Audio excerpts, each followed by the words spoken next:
Look, I want to move onto another piece of legislation that is going to be very difficult for the government in the final 2 weeks of the parliamentary sitting year. This is, of course, the Religious Freedoms Bill. The government had indicated that it would have what became known as an Israel Folau clause, which allowed offensive remarks or criticism based on religion. Or giving people the right to offend others when making claims on the basis of their faith. But that protection has now been removed.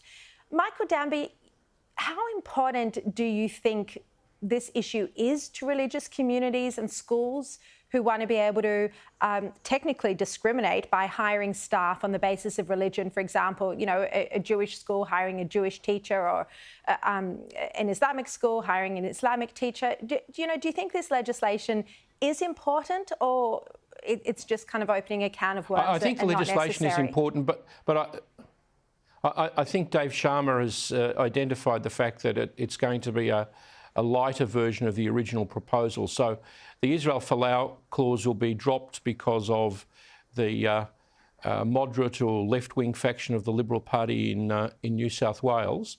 But I think it's important that schools have the ability to appoint people who will teach their faith. Catholic schools, Islamic schools, Jewish schools, Anglican schools. So I think the legislation's important, but it'll be tempered down and it'll probably pass in that form. But I defer to the senators. Well, Pauline, do you support this legislation? And if so, will this be tricky for you if you're withholding your vote on all government legislation over the next 2 weeks? Sharri, I don't believe the bill will actually get up for the final vote in this last 2 weeks. So I think that bill will actually be sent to a inquiry Senate committee to actually report it back on. So it won't go to the vote. Yes, we do need to address religious, what's happening in the religious vilification or what's happening in the bill there. But also I do believe what Michael said, if you are a Catholic, you have the right to employ a person of Catholic faith to actually teach the students, the same as in Islamic faith. You can't discriminate. They're saying you shouldn't be able to discriminate against them. Well, that's why people send their kids to a Catholic school to be taught about Catholic, not a person that might be in there with a totally different viewpoint or ideology and teaching the kids something totally different. It's not what the parents send the kids to that school for. So it won't be up for the vote. Matt, are you concerned you haven't actually seen this legislation yet? And not just you, I mean the party room. Well, I'm not concerned about that, but I will reserve any conclusions until I do see that final text. As Pauline said, this is likely to be the subject of a Senate committee inquiry. That would make sense given the magnanimity of these changes to our laws. We should look at them closely. So I'll been going on for a long time now. This has been an issue for years, though. It's been dragging on. Of course, and look, there's no doubt that this was delayed because of the coronavirus pandemic. There were some other things the government had to focus on through that. And it's important, though, we do get to this issue. It is an important one for everybody of faith. I agree with Michael Danby that the other protections that seem to get added here to ensure that faith-based schools can employ people that are of their faith. That's important for those parents that send their kids, pay good money to send their kids to those schools, and that right should be protected. Yeah.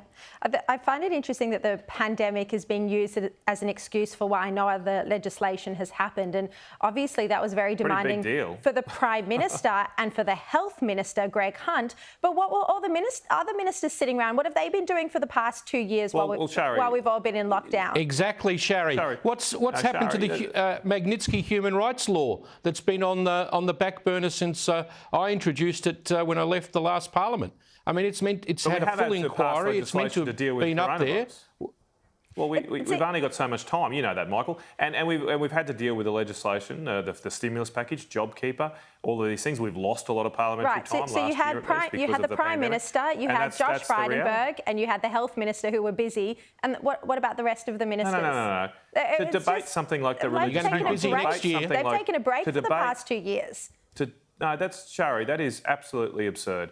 I mean, to pass something like this, it needs the considered view of the Cabinet, and that means that you have to go through these processes. Otherwise, we'd end up with something inferior. the coronavirus pandemic has been very this important. This is just one example. This legislation is just one example. That, there's so much. Yeah, look, we have dealt with a lot with terrorism bills. We've dealt with a lot with education bills as well. I think Minister Tudge is doing a fantastic job in reining in the education, what's happening in our schools there with the curriculum. We've had a lot to do with terrorism. You've got the climate change now. That's a big issue that's been on the agenda as well. So the government has been dealing with as many bills as they possibly can. I see your frustration with this. I see the frustration with people about the religious bill, but it's come up against a lot of barriers. There's still a lot of things they're trying to iron out with the religious organisations that are not happy with what's in some of this bill. So until you get it basically right, that you get the right answers, why put it up? Because what I see over this period of time, Sharri, is that these bills are raced through, they're not properly addressed, and then we're band-aiding all the time. Bills are former bills from years ago. They've never got it right, and then we're band-aiding. Get it right before we put it past it. Yeah, definitely.